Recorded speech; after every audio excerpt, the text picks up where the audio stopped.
Hi, today we are going to learn about if and else statement. Let me take it to you on that screen. Okay, so here we can see if and else statement. Now, let me explain this concept with an example. Suppose you are going out from your house and there is a condition. So, if it is raining outside, then you will wear raincoat, right? But if it's not raining, why will you wear a raincoat? Correct?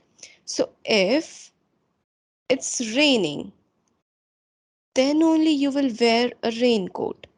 Else, you will not wear a raincoat. Is it understood? Okay, let me explain it with another example. You are hungry. You're so much hungry and you want food.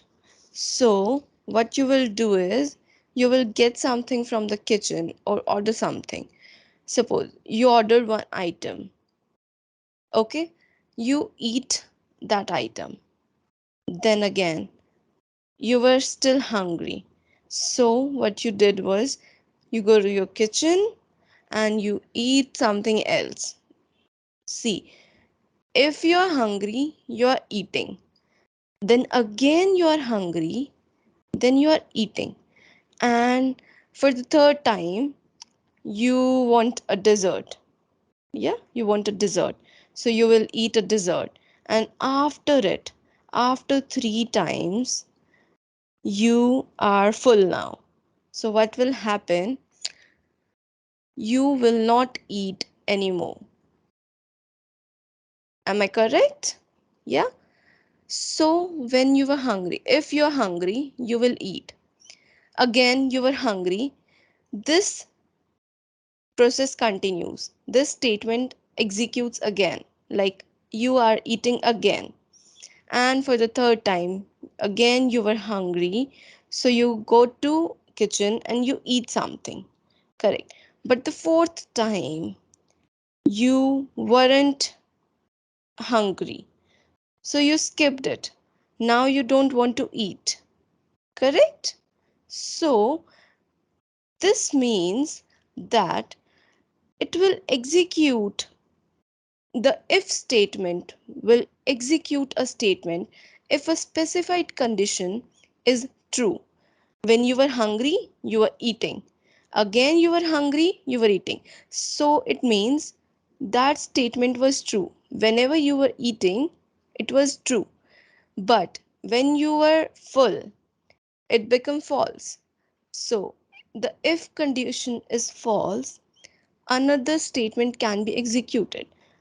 See, when you were eating, it was executed. It was a true statement, right?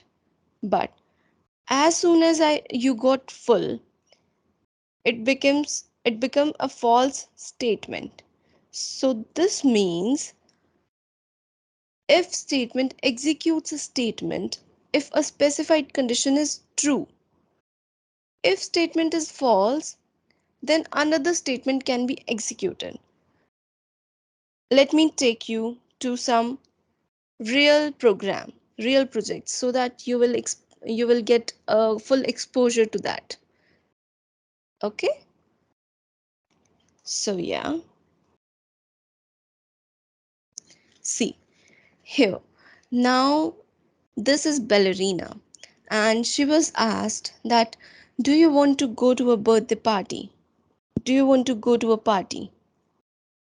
Here you can see, if the answer is yes, see, if the answer is yes, then she will say, I can't wait for the party. And so the backdrop will be switched to concert backdrop. It will be a party backdrop. If she says no, see, if statement is executed, if she says yes, otherwise or else, she will say, I have to stay home. And the backdrop switches to bedroom one. So let's try one by one. what is happening if she says yes and what is happening if she says no. Okay, as soon as I press this green flag, let's see. Do you want to go to the party? Let's see, if we say yes, what happens? See, she's saying I can't wait for the party. And now there's a party backdrop in the background, right? And again, if she's asked, do you want to go to the party? And she says no, then see what happens. I have to stay home. And this screen appears in front of us. So what I mean is, if statement is only occurring when the particular thing is happening. When the answer was yes, it was happening. It was true. But when the answer is opposite, the other statement is executed. So, if this statement is true, this will be executed. Otherwise, the next statement will be executed because this statement will be false. I hope you understand the concept and see you next time. Bye bye.